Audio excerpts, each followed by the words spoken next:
कोई रोके तो कभी रुकना नहीं, जिंदगी में आगे किसी के झुकना नहीं, नींद पूरी हो या ना हो, मेहनत करने से कभी मुंह मोड़ना नहीं।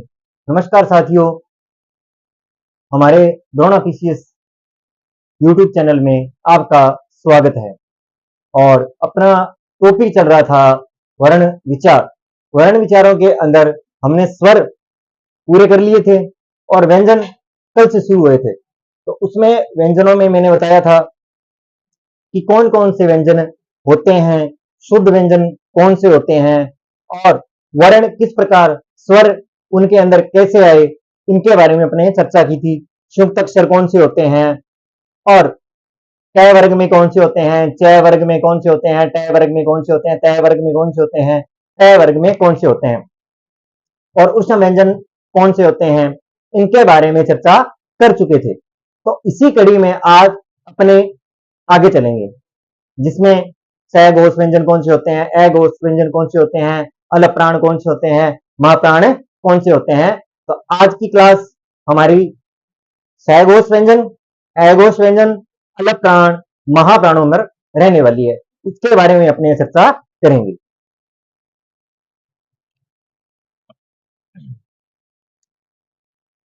तो अपना टॉपिक क्या चल रहा था, व्यंजन। क्या चल रहा था, व्यंजन।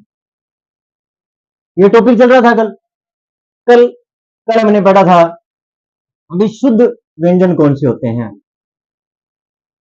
शुद्ध व्यंजन। तो मैंने बताया था अगर ये लिखा है तो ये शुद्ध है, और अगर मैंने इसके अंदर क्या जोड़ दिया, स्वर, कौन सा स्वर जोड़ दिया, ए, तो ये पूरा हो गया।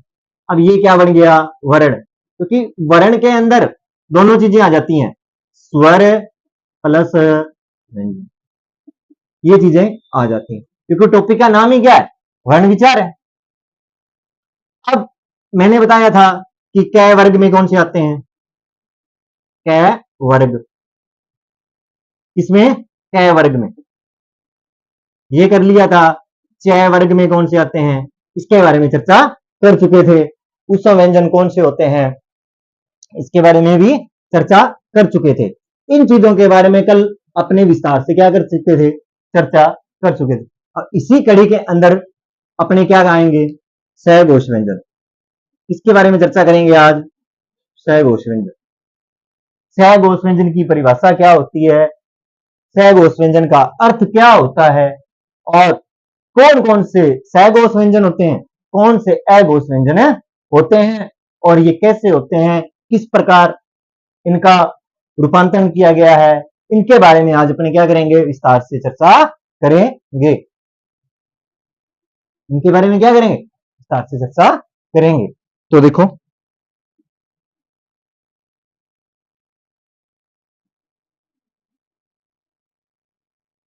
अब देखते हैं आगे भी। आज अपने करेंगे सघोष व्यंजन। कौन से व्यंजन करेंगे, सघोष व्यंजन, सघोष, इनके बारे में अपने आज चर्चा करेंगे। देखो कि इसका अगर सबसे पहले अपने अर्थ के रूप में बात करें, किसके रूप में बात करेंगे, अर्थ के रूप में बात करेंगे। तो इसका अर्थ अगर होता है तो नाद या गूंज होता है, नाद या गूंज, कि जिनका गुंजन होगा, शब्द क्या करेंगे, वर व्यंजन क्या करेंगे, गूंजते हैं। स्वर तंत्र में क्या होती है, कंपन होता है। यह बात अपने स्वरों पढ़ी थी कि जो भी ध्वनियां हैं वो ध्वनियां किसकी होती हैं, स्वर की होती है, न कि व्यंजन की होती हैं। ये चीजें अपने स्वरों में पढ़ी थी। अब सबसे पहले इसकी क्या देखेंगे, अपने परिभाषा देखेंगे। क्या देखेंगे, परिभाषा। इसकी परिभाषा क्या होगी, देखो कि जिन वर्णों के उच्चारण में, जिन वर्णों के उच्चारण, जिन वर्णों के उच्चारण करने, जिन वर्णों के उच्चारण करने नहीं, करते समय, उच्चारण करते समय, कि जिन वर्णों के उच्चारण करते समय गूंज, क्या गूंज या कंपन, स्वर तंत्र में कंपन, स्वर तंत्र, स्वर तंत्र में कंपन, क्या हो, स्वर तंत्र में क्या होता है, कंपन होता है, कि जिन वर्णों के उच्चारण करते समय गूंज, या व्यक्ति में लिखा स्वर तंत्र में क्या हो, कंपन होता है, वो क्या होते हैं, सघोष व्यंजन होते हैं। वो कौन से व्यंजन होंगे, सघोष व्यंजन होते हैं। अब बात करते हैं इसी में सघोष व्यंजनों की संख्या कितनी होती है, सघोष व्यंजनों, सघोष व्यंजनों की संख्या, किसकी बात करेंगे, सघोष व्यंजनों की संख्या, तो कितनी होती है, 31 होती है, कितनी होती है, 31 होती है। कहते हैं कि जिन वर्णों के उच्चारण करते समय गूंज होता है, गूंज मतलब स्वर तंत्र में क्या होगा, कंपन होता है, वो कौन से स्वर होंगे, वो कौन से व्यंजन होंगे, सघोष व्यंजन होते हैं। तो सघोष व्यंजनों की संख्या कितनी होती है, 31 होती है, कितनी होती है, 31 होती है। अब इसी के अंदर अपने क्या देखेंगे, दूसरा अघोष व्यंजन, कौन सा देखेंगे, अघोष व्यंजन, कौन से व्यंजन, अघोष व्यंजन, कि जिन वर्णों, जिन वर्णों, क्या है, कि जिन वर्णों के उच्चारण, जिन वर्णों के उच्चारण में प्राणवायु, प्राणवायु में कंपन नहीं होता, कंपन नहीं होता है, कहने का मतलब जिसके अंदर क्या नहीं होगा, कंपन नहीं होता है, अतः कोई भी गूंज नहीं होती है, अतः कोई भी गूंज नहीं होने, गूंज न होने कि, अतः कोई भी गूंज न होने से, गूंज न होने से अघोष वर्ण होते हैं, कि जिनमें गूंज न होने से अघोष व्यंजन होते, कौन से व्यंजन होंगे, अघोष व्यंजन होते हैं। और अघोष व्यंजन की संख्या कितनी होती है, व्यंजनों की संख्या कितनी होती है, 13। तो देखो सघोष व्यंजन कितने होते हैं, 31, और अघोष व्यंजनों की संख्या कितनी होती है, 13। आपको क्या करना है, एक को रटना है, किसी को रट लो, या तो सघोष व्यंजनों की संख्या रट लो या अघोष व्यंजनों की संख्या, उसका क्या करना है, उल्टा करना है। इसकी ट्रिक क्या होगी, उसका क्या करना है, उल्टा करना है।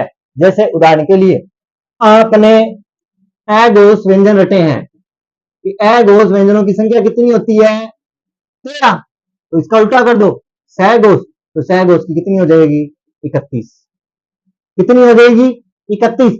अगर आपको सघोष व्यंजनों की संख्या पता है तो उसका उल्टा कर दोगे तो कितनी हो जाएगी, उल्टा करने पर 13 होती है। तो अब आपको इनकी संख्या का रट्टाफिकेशन लगाने की जरूरत नहीं है, अगर इन दोनों में से एक याद है, दोनों में से अगर आपको सिर्फ एक याद है कि जैसे सहघोष व्यंजन 31 है, तो इसका उल्टा करने पर कितने हो गए? 13। तो 13 किसमें आ जाएंगे?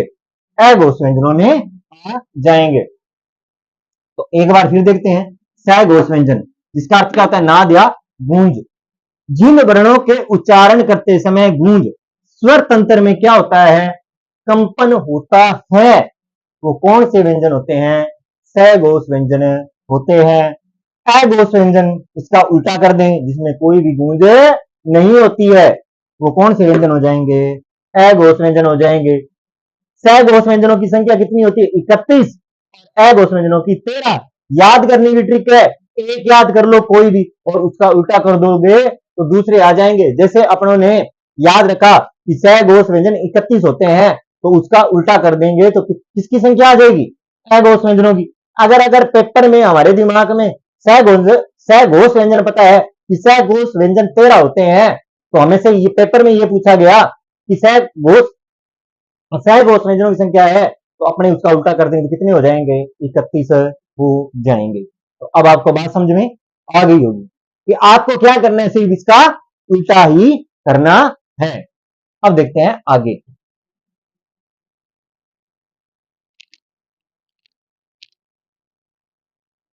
अब देखते हैं आगे।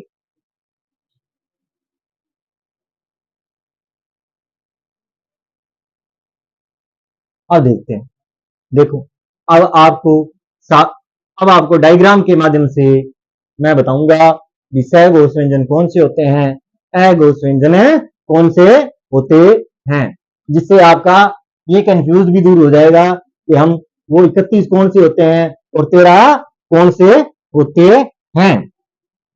यह डायग्राम मैंने कल भी बनाया था और आज भी बना रहा हूं। तो देखो, सबसे पहले आता है क वर्ग। कौन सा वर्ग आएगा? क वर्ग। दूसरा आप बताओ, च वर्ग। तीसरा ट वर्ग। चौथा ट वर्ग। पांचवा प वर्ग। ये आते हैं। देखो, क वर्ग, च वर्ग, ट वर्ग, ट वर्ग और ट वर्ग। अब इसमें लिखेंगे अपने, क वर्ग में आते हैं क, ख, घ, घ और इसमें आ जाएंगे च, छ,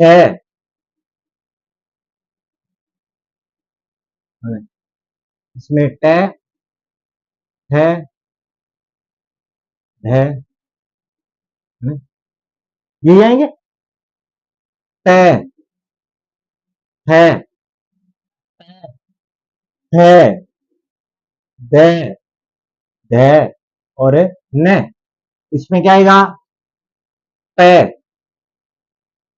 फ, ब, भ और न। ये आएंगे, ये आएंगे। तो देखो कौन कौन से क वर्ग में कौन से आए? क, ख, ग, घ, घ। च वर्ग में च, छ, ज, झ। ट वर्ग में ट, ठ, ड, ढ, ण। ट वर्ग में त, थ, द, ध, न। ट वर्ग में प, फ, ब, भ और म। अब अपने को ये ध्यान रखना है कि सहघोष कौन से होते हैं और अघोष व्यंजन कौन से होते हैं। तो देखो,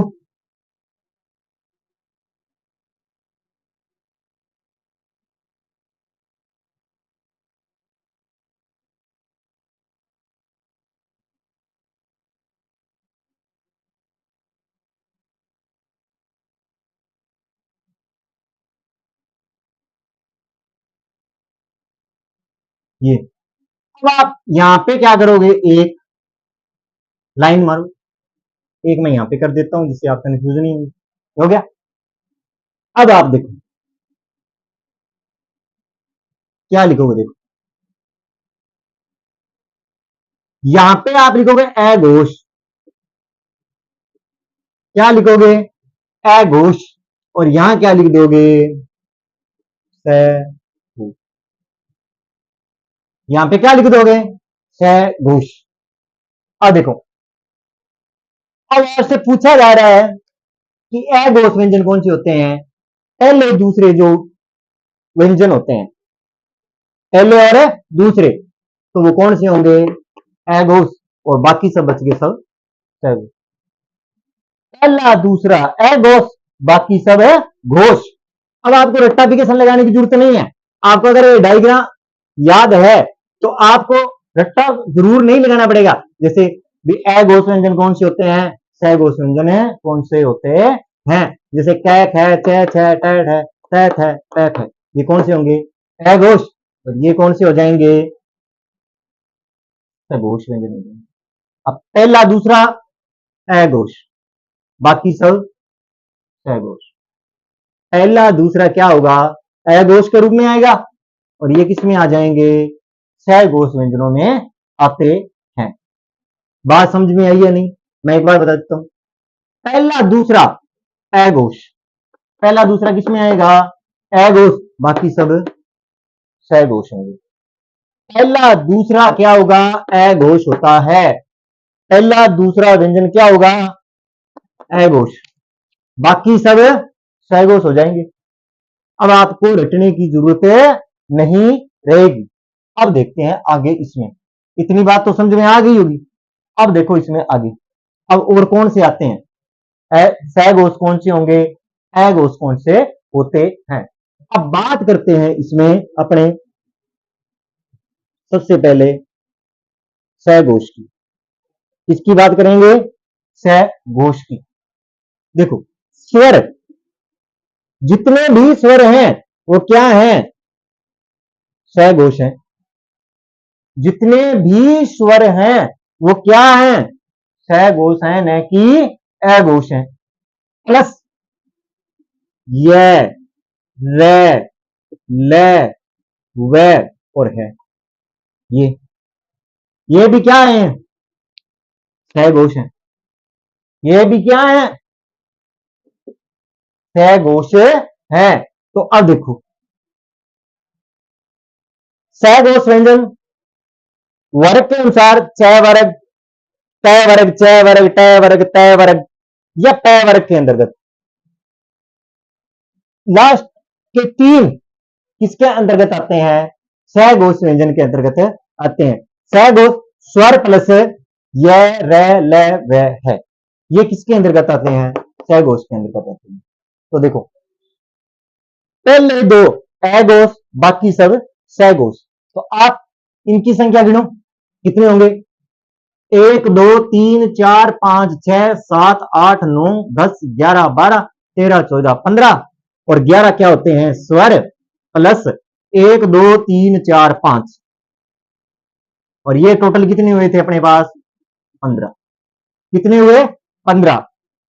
तो देखो आप यहां देखो, 15 प्लस 11 प्लस 5 बराबर 31।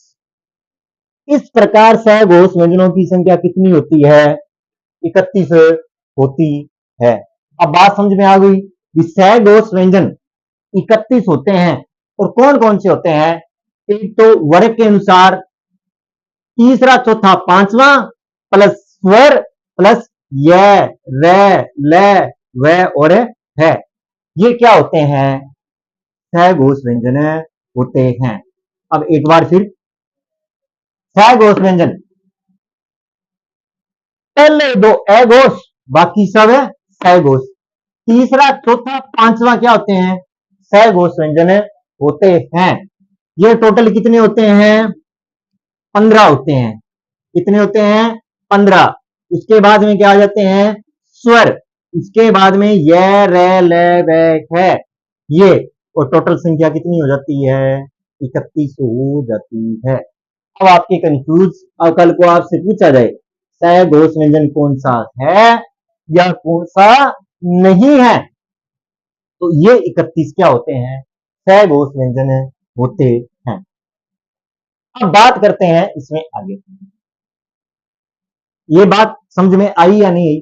अब मैं उस साइड में लिख देता हूं, अघोष व्यंजन, कौन से व्यंजन, अघोष व्यंजन, कौन से व्यंजन लिखूंगा, अघोष व्यंजन। अ घोष व्यंजन में पहला दूसरा, ये तो कन्फर्म ही है, पहला और दूसरा, और उसके सिवा कौन से आएंगे, तीनों से आते हैं ये। अब देखो, अब सह घोष व्यंजन में कौन कौन से आएंगे, तीनों से आएंगे, और ये आएंगे, इनकी संख्या गिनो, 1 2 3 4 5 6 7 8 9 10 11 12 13। तो वर्ग में से कितने आए, वर्ग वर्ग में से कितने मिले हमें, 13 11 सॉरी, ठीक है। और कितने हैं, प्लस ये कितने हैं, बराबर 3, तो प्लस क्या हो जाएंगे 3, और टोटल कितने हो गए 13 हो गए, कितने हो गए 13 हो गए, कितने हुए 13 हुए या नहीं। अब एक बार फिर देखो इसको, अघोष और सहघोष व्यंजन, सहघोष व्यंजन तीसरा चौथा पांचवा होते हैं, व्यंजन होते हैं वर्ग में, वर्ग में कौन सा, तीसरा चौथा पांचवा सहघोष व्यंजन होते हैं, और इनकी कुल संख्या कितनी हो जाती है 15, प्लस क्या आते हैं इसमें, स्वर प्लस य र ल व है, ये आएंगे, तो टोटल कितने हो जाते हैं, इनकी संख्या कितनी है 15, स्वर कितने होते हैं 11, और ये कितने होते हैं 5, तो टोटल संख्या कितनी हो गई 31। आते हैं सहघोष व्यंजन, सहघोष व्यंजन होते हैं वर्ग में पहला और दूसरा, कौन सा होता है, पहला दूसरा, पहले दूसरा और प्लस श श श, ये तीनों तीन ये होते हैं। तो वर्ग में से कितने हुए, 1 2 3 4 5 6 7 8 9 10, सॉरी मैंने यहां पे क्या कर दिया 11 लिख दिए, 10 होते हैं, ये टोटल कितने होंगे 10 होते हैं, कितने होते हैं 10, क्या होते हैं 10 होते हैं, 1 2 3 4 5 6 7 8 9 और 10, और 10 और 3 13, 13 क्या होते हैं, अघोष व्यंजन होते हैं, ये हो गया। अब आपको समझ में आया होगा कि अघोष व्यंजन, अघोष व्यंजन और सहघोष व्यंजन कि पहला दूसरा, वर्ग का पहला और दूसरा वो क्या होते हैं, अघोष व्यंजन होते हैं, और तीसरा चौथा और पांचवा वो क्या होता है, सहघोष व्यंजन होते हैं, कि जिनका कंपन हो, स्वरों में क्या हो, कंपन होता है, वो तो क्या होते हैं सहघोष, और जिनका कंपन नहीं होता है वो होते हैं अघोष व्यंजन होते हैं। बात समझ में आई, एक बार मैं फिर से रिवीजन कर देता हूं। तो देखो, अघोष व्यंजन कै ख छ छ ठ ठ, पहला दूसरा क्या होगा अघोष, बाकी सब घोष। सहघोष व्यंजन में स्वर आते हैं, इनकी संख्या 15, यह र ल व है, 5 ये 11 ये 15 ये, टोटल कितने हो गए 31। अघोष व्यंजन पहला दूसरा होने पर टोटल कितने हो गए 10, और 3 ये कितने हो गए टोटल 13। अब देखते हैं आगे,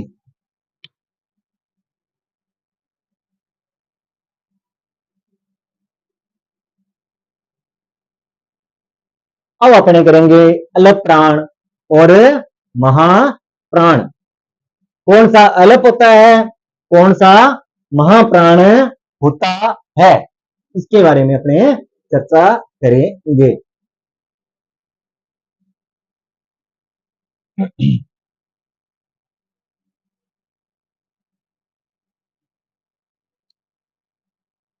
अब अपनी बात किसके बारे में करेंगे, अलप प्राण और महाप्राण के बारे में, किसके बारे में बात करेंगे, अलप प्राण और महाप्राणों के बारे में चर्चा करेंगे। किसके बारे में, अलप प्राण व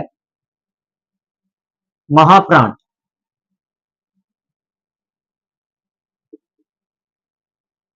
इनके बारे में क्या करेंगे, अपने चर्चा करेंगे कि अलप प्राण कौन से व्यंजन होते हैं और महाप्राण व्यंजन है कौन से होते हैं, इनके बारे में अपने चर्चा करेंगे कि जिनके बोलते समय कम समय लगे, अपने बोल रहे हैं उसमें क्या लगे, कम समय लगते हैं वो अलग प्राण, और जिसमें ज्यादा टाइम लग रहा है, ज्यादा समय लग रहा है, वो कौन से होंगे, महाप्राण व्यंजन होते हैं। तो अपने सबसे पहले इनकी क्या लिखेंगे, परिभाषा लिखेंगे।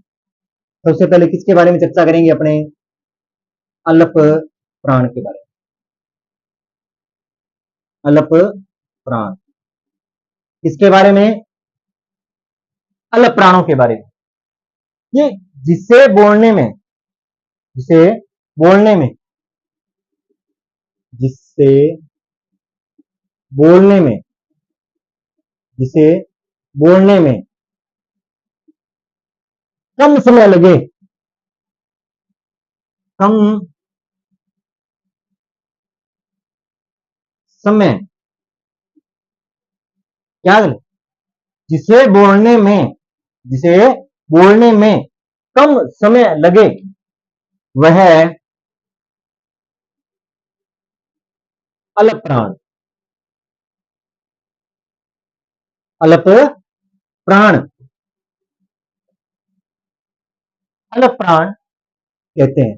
जिसे बोलने में कम समय लगे वह अल्प प्राण होते हैं, वे वह अल्प प्राण होते हैं। कि जिन्हें बोलने में क्या लगे, कम समय लगता है, बोलने में क्या लगे, कम समय लगता है, वो क्या होते हैं, अल्प प्राण। अब किसकी परिभाषा लिखूंगा मैं, महाप्राण। किसकी परिभाषा लिखूंगा, महाप्राणों के बारे में, कि जिसे बोलने में, बोलने में, बोलने में ज्यादा समय लगे, ज्यादा समय लगे, वह महाप्राण होते हैं, महाप्राण होते, वो क्या होते हैं, वो क्या होते हैं, महाप्राण होते हैं। कौन से होते हैं, महाप्राण होते हैं। कि जिसे बोलते वक्त कम समय लगता है वो तो कौन से होते हैं, अल्प प्राण। और जिसे बोलने में ज्यादा समय लगे वो कौन से होते हैं, महाप्राण होते हैं। अब बात आती है कि अल्प प्राण कौन से होते हैं, महाप्राण कौन से होते हैं। अब करेंगे इसके बारे में चर्चा।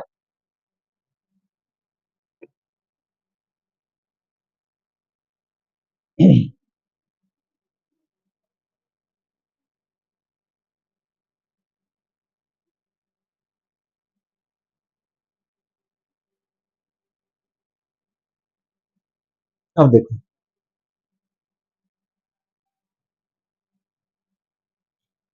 अब मैं वही डायग्राम फिर बना रहा हूं। सबसे पहले कै वर्ग, कै वर्ग में कौन से आएंगे,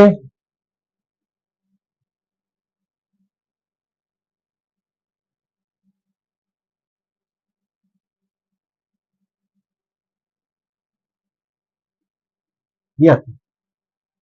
अब मैं कौन सा लिखूंगा,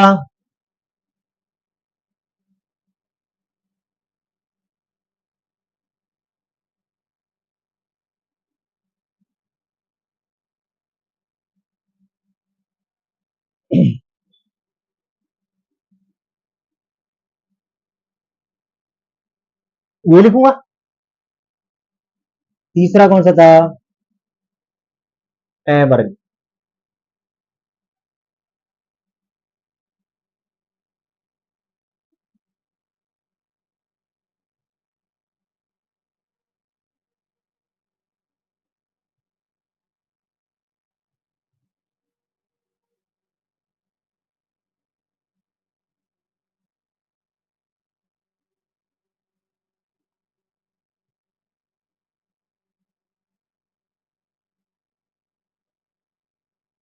उसके बाद में अपने लिखेंगे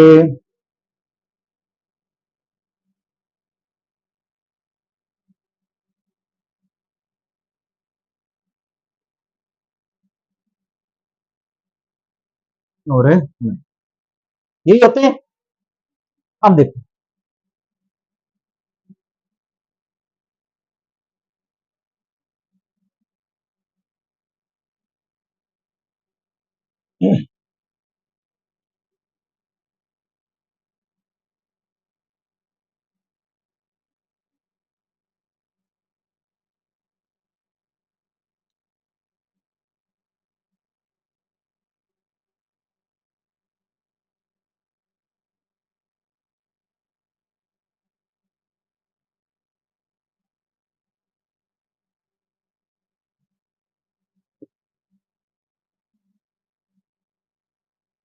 अब देखो इसमें कौन सा अलप होता है और कौन सा महाप्राण होते हैं, कौन सा अलप होगा और कौन सा महाप्राण होता है। अब इनके बारे में चर्चा करेंगे, क्या करेंगे, इसके बारे में अपने चर्चा करेंगे।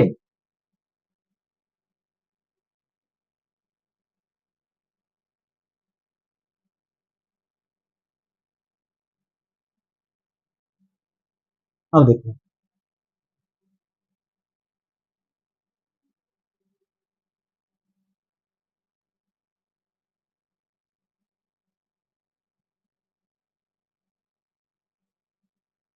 अब इसके बारे में चर्चा करते हैं। देखो, पहला होता है अलप, पहला अलप, पहला कौन सा होगा, अलप, और दूसरा कौन सा होगा, मह, अलप, महा, फिर अलप आ जाएगा, फिर क्या आ जाएगा, महा आ जाएगा, और फिर क्या आ अलप आ जाएगा। इस प्रकार अलप प्राण, महाप्राण, अलप प्राण, महाप्राण और अलप प्राण। तो देखो क्या दिक्कत है, अलप महा, अलप महा, अलप, अलप प्राण पहला, दूसरा महाप्राण, तीसरा अलप प्राण, चौथा महाप्राण और अगला अलप प्राण बोलते हैं, और लास्ट वाले को नासिक व्यंजन भी बोलते हैं। और ये सारणी समझ में आई होगी कि अलप महा, अलप महा, अलप, पहला अलप, दूसरा महा, तीसरा अलप, चौथा महा। तो तीन, पांच होते हैं, काय वर्ग में पांच व्यंजन है, उसमें दो तो महाप्राण और तीन क्या होते हैं, अलप प्राण होते हैं। सबसे पहले ये बात समझ गई कि पहले वर्ग में कितने होते हैं, पांच, पहला अलप, दूसरा महा, अलप महा, अलप महा, ये चीज समझ में आ गई। ये क्या है, अलप प्राण और महाप्राण के व्यंजन है। अब आगे देखते हैं कौन से व्यंजन है अलप प्राण में, और कौन से व्यंजन ऐसे हैं जो अलप प्राण में आते हैं और महाप्राण में आते हैं। ये तो देखो सीधा सिंपल है, अलप महा, अलप महा, अलप, अलप महा, अलप महा, अलप, इसमें तो कोई दिक्कत आने वाली बात ही नहीं है आपकी। अब देखते हैं इसमें आगे,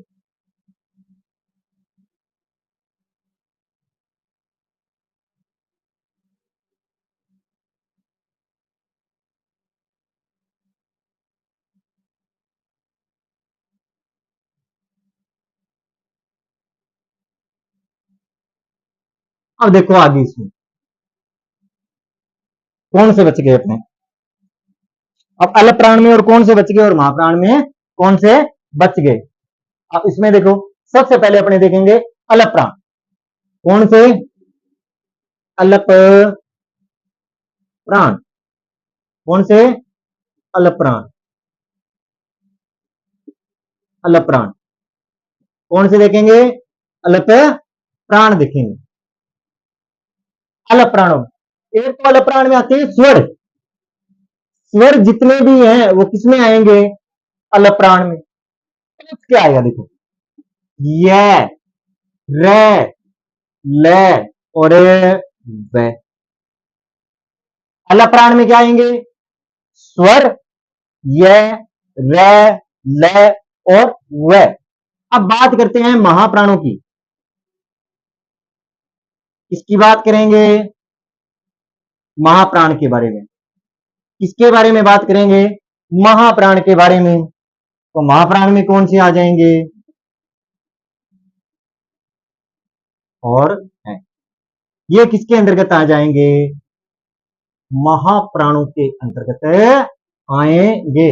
तो देखो, अल्प महा वहां 5 थे, जिसमें 2 महाप्राण और 3 अल्प प्राण। उसके बाद में जो बच गए स्वर जितने भी आते हैं वो किसमें आएंगे?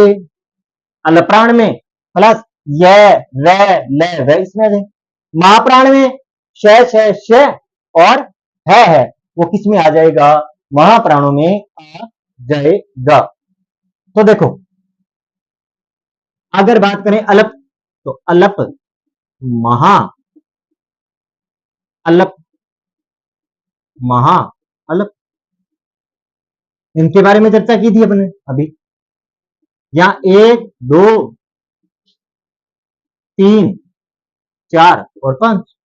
आप इस ट्रिक से भी याद कर सकते हो, क्योंकि एक वर्ग में कितने व्यंजन होते हैं? 5। तो 1 2 3 4 5 5 होते हैं। पहला और तीसरा तो क्या होते हैं? अल्प में पहला और तीसरा आता है, और सॉरी, पहला तीसरा और 5वां इसमें आएगा। और महाप्राण में कौन सा आ जाएगा? दूसरा और चौथा। दूसरा और चौथा। इसको इस ट्रिक से भी याद कर सकते हैं, क्योंकि वर्ग व्यंजनों के वर्ग में कितने होते हैं? 5। पहला तीसरा 5वां अल्प, और महाप्राण में दूसरा और चौथा व्यंजन आते हैं। तो देखो, अब बात की थी अपनों ने सहघोष व्यंजनों के बारे में। किसके बारे में? सहघोष और अघोष व्यंजनों के बारे में। इनके बारे में चर्चा की थी। तो देखो, तीसरा चौथा और 5वां तो क्या होते हैं? व्यंजन क्या होते हैं? सहघोष।